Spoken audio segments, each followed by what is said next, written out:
Une des méthodes directes pour résoudre un système carré AX est égal à B est la méthode basée sur la factorisation LU de A. Le principe de cette méthode est le suivant. Si on arrive à écrire la matrice A comme produit L fois U, avec L une matrice triangulaire inférieure, U c'est une matrice triangulaire supérieure, alors le système AX est égal à B en remplaçant A est équivalent à LUX est égal à B. Si on pose Y est égal à U fois X, donc Y serait solution du système triangulaire inférieur et Y est égal à B. Puis connaissant Y, X serait solution du système triangulaire supérieur, X est égal à Y. La question qui se pose ici, une telle factorisation A sous la forme L fois I existe-t-elle toujours? Si elle existe, est-elle unique? La réponse de ces deux questions fait l'objet de la proposition suivante. Si on se donne une matrice carrée A dont les termes sont A et J, on note par AK pour K entre A et N la sous-matrice obtenue de A en gardant seulement les K premières lignes et K premières colonnes. Donc AK est égal à IJ pour IJ variant de 1 à K. Si A est donc une matrice telle que toutes ces sous-matrices AK pour K est égal à N sont inversibles, alors on montre qu'il existe une matrice triangulaire inférieure L dont les termes diagonaux sont tous égaux à A et une matrice triangulaire supérieure U telle que A est égal à L fois U. De plus, une telle factorisation dite factorisation ou décomposition LU de A est unique.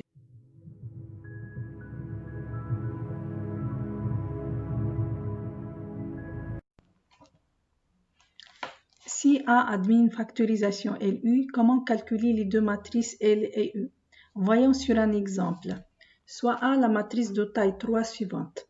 Vérifions d'abord que A admet une factorisation LU. Ça revient à vérifier que les trois matrices A1, A2 et A3 sont inversibles. A1, ici la matrice de taille 1 qui est formée par le réel 2. Son déterminant est égal à 2, différent de 0.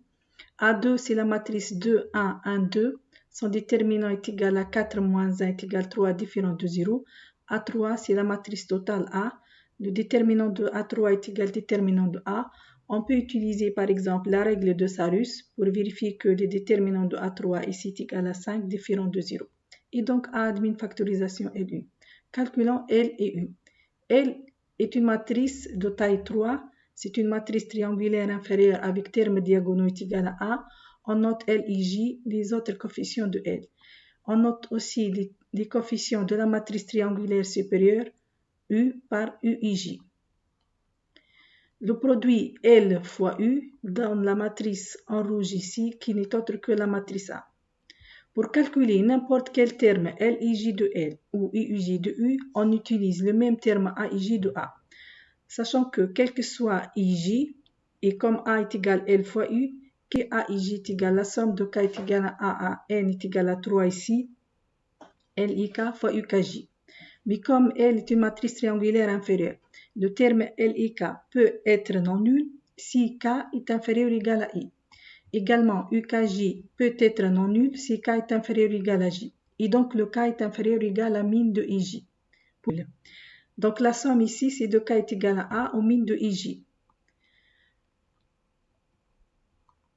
Dans la première étape, pour calculer la matrice L et U, on commence par la première ligne de U. C'est-à-dire, on va calculer les termes ici, U11, U12 et U13, et dans le cas général, UNJ. Pour calculer U11, on regarde A11. A1 dans ce cas qui est égal à 2, qui est égal à L11 fois U1. Comme L11 est égal à 1, donc U11 est égal à A11 est égal à 2. De même, pour calculer U12, on calcule A12. A12 qui est égal ici à A12 qui est égal à 1, qui est égal à 1 fois U12. On en déduit que U12 est égal à A12 qui est égal à 1. De même, U13 est égal à A13. Dans ce cas, c'est égal à 0. En général, UNJ est égal à ANJ pour J variant, pour J est égal à AN. Une fois on a calculé la première ligne de U, on passe à la première colonne de L. On commence par L de A, puisque L1 est égal à 1. Pour calculer L de A, on utilise A de 1 qui est égal à 1, qui est égal aussi à L de 1 fois U de 1. On en déduit que L de 1 est égal à A de 1 fois U de 1. De même, pour calculer L31, on utilise A31 qui est égal à L31 fois U de 1. Donc, dans ce cas particulier, L de 1 est égal à A de 1 sur U de 1 est égal à N demi. L31 est égal à A de 1 sur U de 1 est égal à N demi. Et en général, LI1 est égal à I1 sur U1 pour I est égal à 2 à N. Une fois on a calculé la première ligne de U et la première colonne de L, on passe à la deuxième étape. Dans cette deuxième étape, on commence par la deuxième ligne de U. Et donc, on commence par le terme I de 2. Pour calculer I de 2, donc on utilise A de 2. A de 2 qui est égal à 2 ici, qui est égal à L de 1 fois U de 1 plus L de 2 fois U de 2. On en déduit que U de 2 est égal à A de 2 moins L de 1 fois UN2. Comme L de 1 c'est un terme de la première colonne de L, UN2 c'est un terme de la première ligne de U. Donc on connaît ces deux termes et on peut calculer U de 2 dans ce cas qui est égal à 2 moins N demi fois A est égal à 3 demi. Même chose pour A de 3 qui est égal à L de 1 fois UN3 plus U de 3 fois L de 2 qui est égal à A. On en déduit que U de 3 est égal à A de 3 moins L de 1 fois UN3 et qui donne 1 dans ce cas. De même, en général, on calcule I de J comme étant égal à A de J moins L de 1 fois UNJ et ça pour J est égal à 2AN. On passe ensuite à la deuxième colonne de L. Pour calculer le terme L32 dans cet exemple, on utilise A32.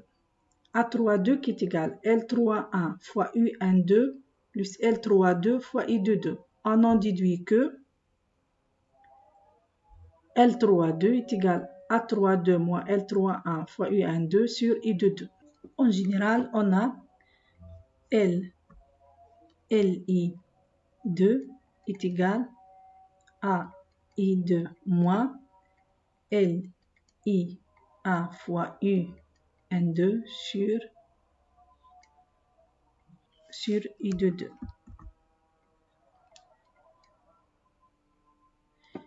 Et ça pour I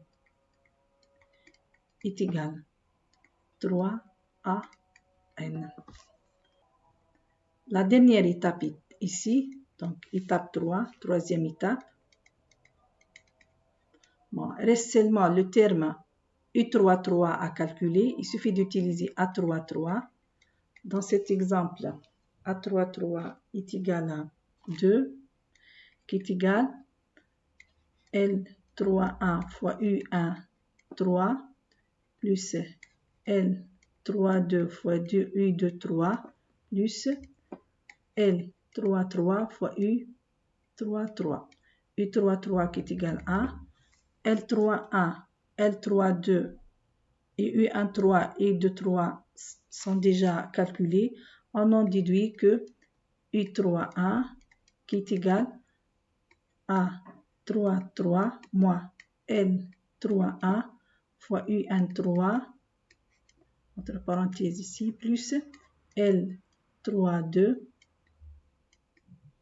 fois U de 3. Et dans cet exemple, on trouve que U33 est égal à 5 demi. On termine la factorisation pour cet exemple. Supposons on connaît les P-1, une première ligne de U, et les P-1, première colonne de L. Donc, étape P.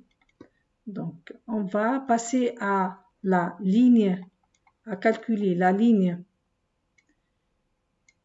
P de U. Et donc, les termes de la UPJ pour J variant de P à N.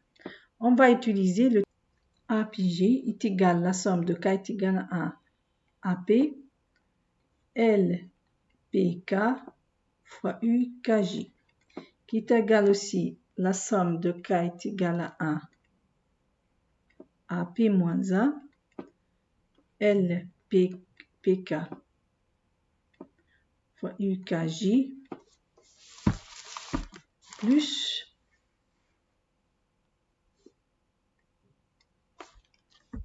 pour K est égal à P, LPP fois UPJ.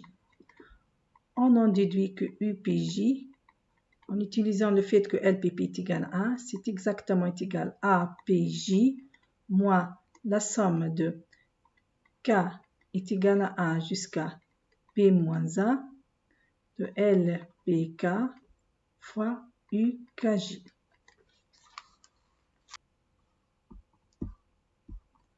Une fois on a la ligne P de U,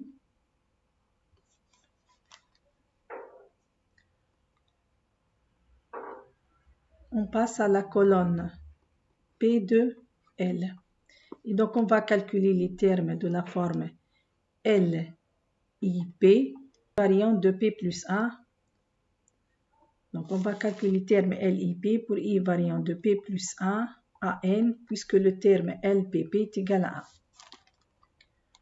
1. En calculant de la même façon AIP, P c'est la somme de K est égale à 1 jusqu'à P moins 1 LIK fois UKP plus LIP fois UPP.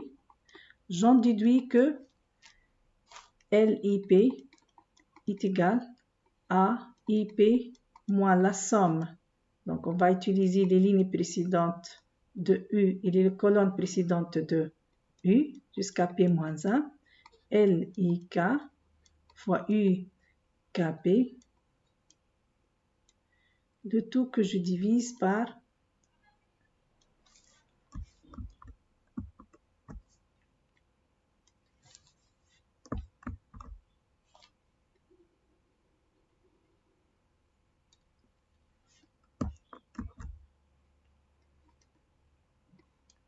sur UPP.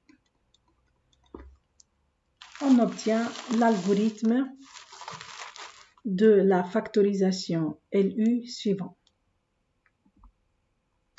Donc pour chaque étape P, on a n étapes. Donc pour P est égal à N, d'abord on va commencer par calculer la ligne P de U, et donc les termes U puis J pour J variant de P à N.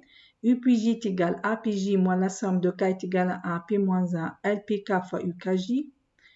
Une fois on a terminé la ligne P de U, on passe à la colonne P de L. Et donc pour I est égal P plus 1 N, le terme LIP de la colonne P de L est égal à IP moins la somme de K est égale à 1 jusqu'à P moins 1 LIK fois UKP sur UPP.